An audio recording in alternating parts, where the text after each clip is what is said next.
Eto nga pala yung trabaho ng kalbo kasama yung ibang marino dito sa barko for today's video.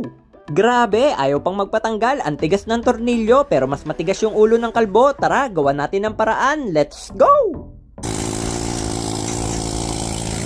Kailangan daw matanggal to, sabi ni Bosun, kasi may natanggap siyang impormasyon.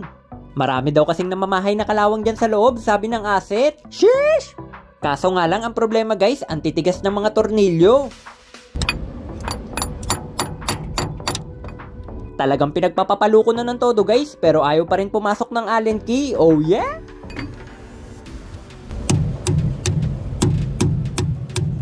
Sa sobrang tigas, nanggigil na ng tuluyan si Kalbong Seaman TV. High blood check!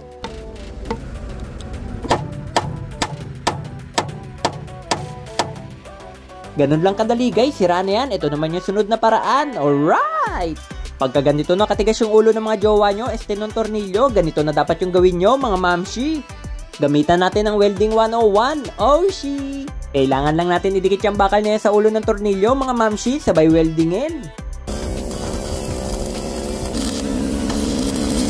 After weldingin mga mamshi, palamigin lang ng konti, tapos pwede nang pihitin. Napakaangas par, nakatanggal na ng isa, pwede nang kumain.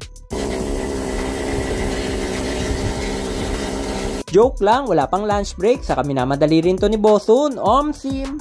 Ganun lang kadali mga mamshi, walang matigas na tornilyo sa gutom na kalbo, alright! Okay, dahil naalis ko na lahat ng tornilyo guys, pwede na natin tanggalin. Pasensya na agad bago ko gawin, sorry nga pala sa mga naka-night duty, kailangan ko kayong kalampagin.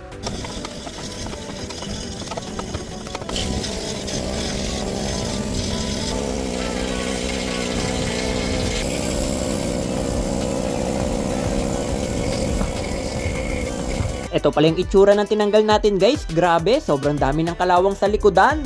Tapos yung pinagtanggalan, ang daming crispy kalawang. Itsura pa lang, mukha ng malulutong. Sheesh! Kaya pala maingay yung video ko guys dahil dito kay Boy Tato, Omsim. Kaliwat kanan yung mga nagtatanggal ng kalawang. Tara, kain! Guys, ito yung sabaw namin. Aba, mukhang masarap yung soup. Ang daming mushroom at herbs. Yummy! May kanin pero walang ulam, pero okay lang. Basta may pizza. Bahala ka nang kumuha dyan guys kung anong trip mong flavor.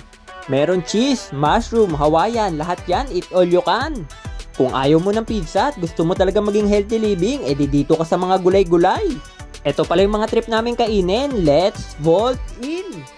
Yung sa akin, sinamahan ko ng pipino, tuna chunks at nilagang itlog. Tapos yung kay Uncle June, may ketchup at salad. Busog-lusog na naman yung mga marino. Let's eat!